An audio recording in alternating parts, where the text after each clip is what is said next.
Commander Zealotha's crystalline appendages trembled as she reviewed the assessment results for the third time. The data couldn't be correct. It was impossible.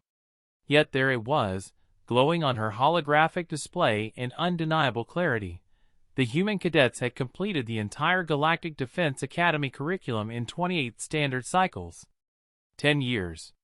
That's how long it took the average recruit from civilized worlds to master the complex systems, strategic protocols, and physical requirements of becoming a qualified officer.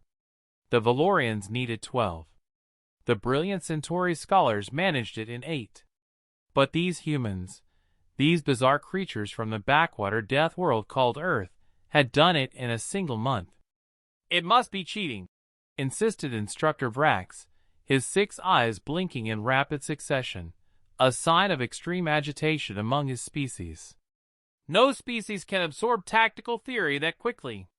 Their neural processors must be enhanced illegally." Zealoth had thought the same thing initially. She'd ordered full biological scans of all 23 human cadets. The results showed nothing but organic tissue, albeit arranged in peculiarly robust configurations. No cybernetic implants. No genetic modifications. Just baseline human biology, which, according to their medical files, was already terrifying enough. The humans came from a world that the Galactic Council had classified as Class XI hazardous. A planet where the atmospheric pressure could crush smaller species, where microscopic organisms waged constant war against larger life forms, where the dominant predators had been forced to evolve persistence hunting because their prey was too fast to catch in a sprint. Earth's gravity alone would hospitalize most cadets within hours. But it wasn't the physical advantages that disturbed Zealoth most. It was the psychological profile. Humans had evolved under constant threat. Their sleep cycles were broken and inefficient because their ancestors needed to wake frequently to avoid predators. Their threat assessment systems were hyperactive, seeing patterns and dangers that might not even exist. They formed intense social bonds because isolation meant death on their nightmare world. And most disturbing of all, their brains released pleasure chemicals in response to stress and danger. They actually enjoyed the challenge. Cadet Sarah Chin stood at attention in Zealotha's office, her dark eyes focused and alert despite having slept only 4 hours in the past 2 cycles. "Sir, permission to speak freely?" "Granted. With respect, Commander, we don't understand what the confusion is about. The curriculum was comprehensive and well-designed. We simply completed it."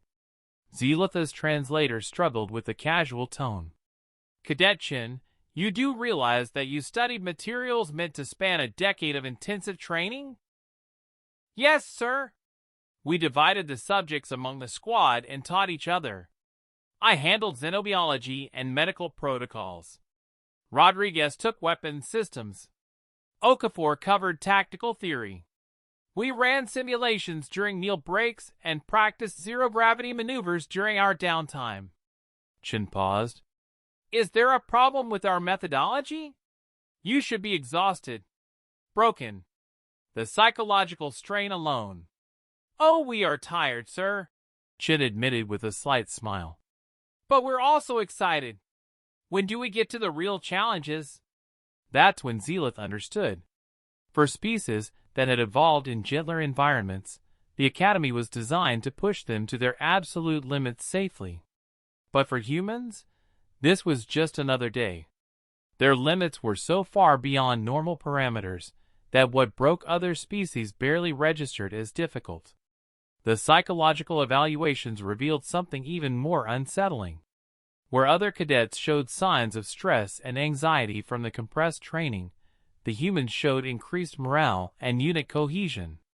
They'd turned it into a competition, a game, pushing each other to excellence through some bizarre social mechanism they called trash talk and friendly rivalry. Zealoth approved their graduation with a trembling appendage. As she watched the human cadets receive their commissions, laughing and celebrating with the terrifying intensity that characterized everything they did, she realized something profound. The Galactic Defense Force hadn't recruited humans because they needed more soldiers. They've recruited them because in a universe full of emerging threats, sometimes you needed officers who thought danger was fun, who bonded through hardship, and who saw impossible challenges as invitations rather than warnings. She just hoped the galaxy was ready for them.